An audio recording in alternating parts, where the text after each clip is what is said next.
December 2022, Tribhuvan International Airport, Kathmandu. A man in his late 70s shuffles through the terminal under escort. Cameras flash. Reporters shout questions. He doesn't answer. His name is Charles Sobraj.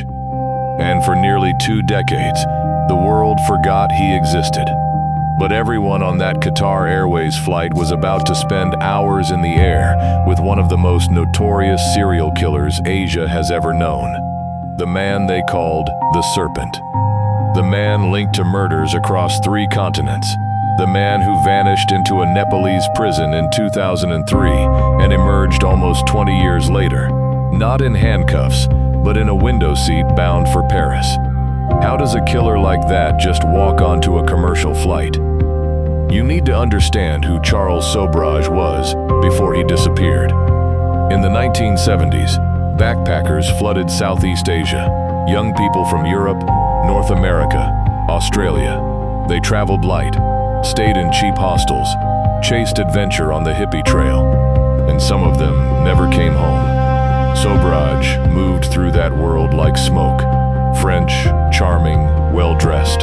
He spoke multiple languages. He had money. He didn't look dangerous. That was the point.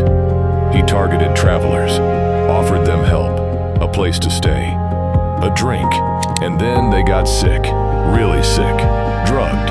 Some survived and woke up with their passports and cash gone. Others didn't wake up at all. Bodies started showing up, strangled, burned, dumped on roadsides in Thailand, Nepal, India.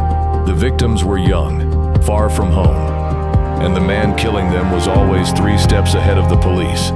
They called him the Serpent because he shed identities the way a snake sheds skin. Fake passports, fake names, different countries, different faces in every photograph. He was arrested. He escaped. He was caught. He bribed his way out. He poisoned an entire group of French students in New Delhi just to delay their testimony. They survived. He walked. For years, he was untouchable. Then in 2003, he made a mistake. He walked into Nepal, the same country where he'd murdered at least 2 backpackers decades earlier. A country that still wanted him. And this time, there was no escape. He was arrested in a casino in Kathmandu, convicted, sentenced to 20 years, and the world moved on. Charles Sobraj became a name in old case files, a Netflix series, a cautionary tale told in hostels along the backpacker trail. But the man himself, locked in a cell in Kathmandu Central Jail, out of sight, out of mind. 19 years passed. Then in December 2022, Nepal's Supreme Court made a decision that sent shockwaves through the international press. Charles Sobraj, now 78 years old, would be released. Age, health, time served. The court cited all 3. And because he was a foreign national, he wouldn't just be set free. He'd be deported, which meant he had to fly. Nepal didn't want him back, ever. The court barred him from returning for at least 10 years. So immigration authorities put him on a commercial Qatar Airways flight to Paris. Not a prison transport, not a military plane. A regular passenger jet with regular people who had no idea who was sitting 3 rows back. Think about that for a second. You're flying home from vacation. You're watching a movie, eating peanuts, and somewhere on that same plane is a man who spent decades drugging and strangling backpackers across Asia. The flight became the story, not the release, not the legal arguments, the airplane, because that's where the world saw him again. Cameras caught him in the terminal, thin, older, still calm, still composed. The same dead-eyed stare that witnesses described in the 70s. And for the first time in almost 20 years, Charles Sobraj was out in the open. You see, most serial killers don't get endings like this. They die in prison. They get executed. They fade into nothing. But Sobraj got something stranger. A public exit. A flight path. A destination. He wasn't escaping. He was being delivered back into the world by the same legal system that locked him up. It's the kind of ending that doesn't sit right, because it feels too clean, too normal. The families of his victims didn't see it that way. For them, 20 years wasn't enough. Not for a man suspected of killing at least 20 people, maybe more. Bodies were still being found years after his first arrest, remains that couldn't be identified, cases that were never closed. And now he was free. The flight landed in Paris on December 24th, Christmas Eve. French authorities were waiting, but they didn't arrest him. They couldn't. France had no active charges against him. The murders happened in other countries. Nepal had served its sentence. Thailand, India, they'd moved on. So Charles Sobhraj walked out of Charles de Gaulle Airport, a free man. He gave interviews, sold his story, talked about writing a book. He didn't deny the killings. He didn't apologize either. He said he was old, sick, done. He said he wanted to live quietly. But here's what investigators know about serial killers. They don't stop because they feel bad. They stop because they get caught, or because they physically can't do it anymore. Age, illness, confinement, those are the only breaks. Sobhraj spent 2 decades in a cell, not because he wanted to, because he had no choice. And the second that choice came back, he stepped onto a plane, flew across half the world, landed in a country that couldn't touch him. The flight itself wasn't just transportation. It was a symbol, a return, a reminder that some people slip through every net you build. They kill for years. They vanish. They serve time that doesn't match the body count. And then one day they're just back, sitting in an airport lounge, boarding a plane, blending in. Qatar Airways didn't release a statement about the flight. They didn't have to. Sobhraj was a passenger, cleared by the courts, escorted by officials. Legally, there was nothing to say. But for the people who knew what he'd done, that flight was something else. It was the moment a ghost became real again. But for the people who knew what he'd done, that flight was something else. It was the moment a ghost became real again. The thing about Sobhraj is that he never acted like a man who thought he'd done anything wrong. In prison interviews over the years, he was polite, articulate. He talked about the injustice of his conviction. He claimed he was framed. He said the evidence was weak. He smiled for the cameras. And maybe that's what made him so dangerous in the first place. He didn't look like a monster. He looked like someone you'd trust. Someone who'd help you find a cheap hotel or recommend a good restaurant. Someone who'd offer you a drink when you were tired and lost, and a long way from anyone who knew your name. The backpackers he killed weren't random. They were vulnerable, alone, off the map. They were in places where mail took weeks to arrive and phone calls cost a fortune.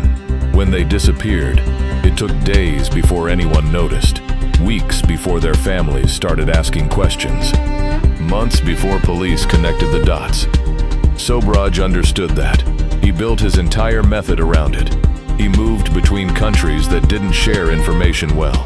He used the chaos of the hippie trail to his advantage, and when things got too hot, he just left. New city, new passport, new victims. The investigators who finally caught him in 2003 said it wasn't brilliant detective work. It was arrogance. He thought he was untouchable.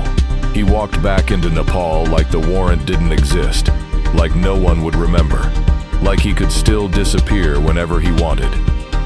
But times had changed. Records were digital. Photos were shared across borders. The old tricks didn't work anymore. And yet, here's the uncomfortable truth. He still won in a lot of ways.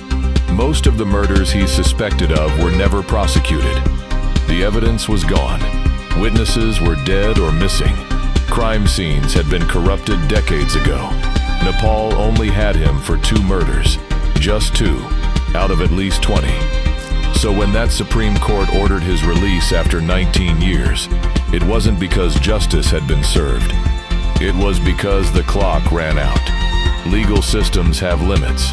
Sentences end. People age out of punishment. And when you're dealing with crimes that span multiple countries and multiple decades, the cracks get wide enough to walk through. Or in Sobridge's case, fly through. The flight from Kathmandu to Paris takes about 10 hours with a layover in Doha. 10 hours in the air with a man who once poisoned an entire group of college students just to buy himself time. 10 hours with someone who strangled people and then calmly sat down to dinner. Did the other passengers know? Some probably did. The story was all over the news. His face was on every outlet. But most people don't study the faces of their fellow travelers. They sleep, they watch movies, they mind their own business.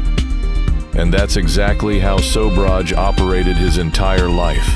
In plain sight, unremarkable, forgettable. The families of his victims watched the news coverage of that flight with something beyond anger. It was disbelief, because they'd been waiting for justice for 40 years.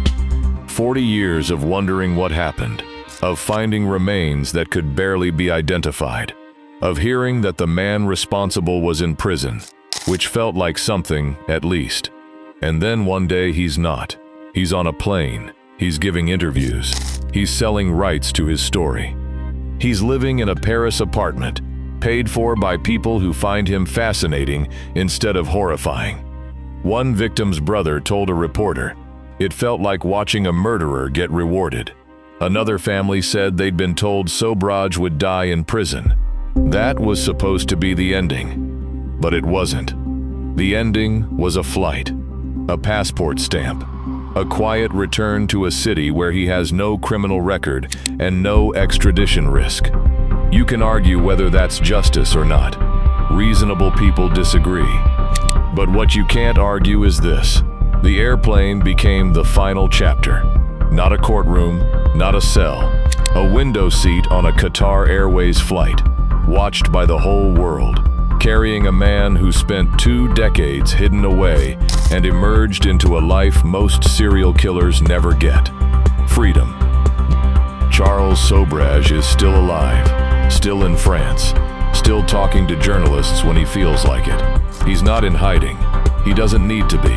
The countries that want him can't have him. The crimes are too old. The evidence is too weak. The sentences have been served. And every year, someone books a backpacking trip through Southeast Asia. They stay in hostels. They meet strangers. They trust people because that's what travel is built on. Most of them come home with stories and photos and nothing worse than a bad stomach. But some of them don't come home. And when their families start asking questions, they find out how hard it is to investigate a disappearance in a country that doesn't speak your language, with police who have 100 other cases, in a place where people vanish all the time. That's the world Sobridge understood. That's the world he exploited. And that's the world that eventually put him on a plane and sent him home. Because 2 decades in a Nepalese prison was all the justice it could manage. The flight landed. He walked free. And somewhere, someone who survived one of his poisonings is still alive, still telling the story of the charming man who offered them tea and almost killed them. They got lucky. A lot of people didn't.